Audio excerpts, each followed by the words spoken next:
Kini nga bagyo nga pwede unyang nga kusuga, no?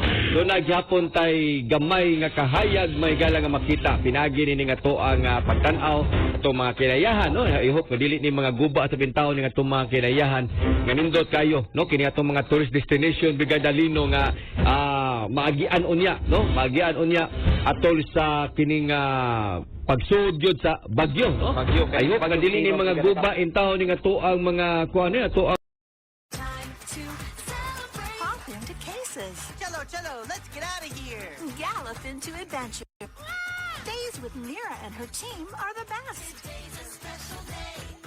It's a party. We're on the case. Mira Royal Detective. Weekdays at 7:40 on Disney Junior.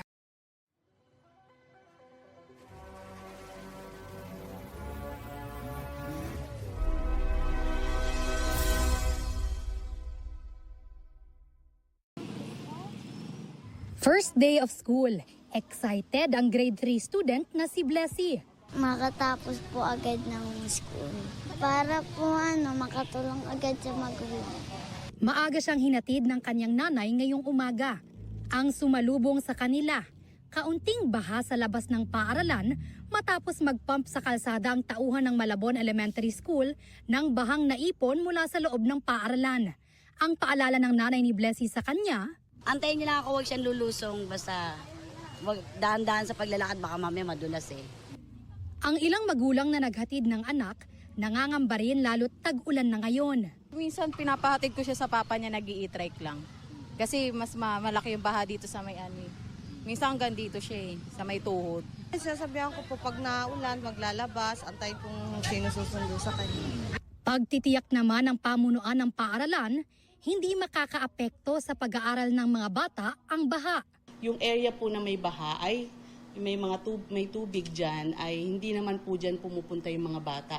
At saka yung area niyan, may daanan po yung mga bata namin na papunta dun sa classroom. Yung mga classroom po hindi affected kapag nagkakaroon po ng pagbaha. Meron din silang ginagamit na submersible pumping equipment para ma-manage ang baha at tumatalima daw sila sa class suspension na ipinapatupad ng Malabon LGU. Nagsagawa ng pre-opening of classes sa paaralan nitong Biyernes para sa 3,200 mag-aaral. Inaasahan pang tataas ang bilang ng enrollees ngayong taon.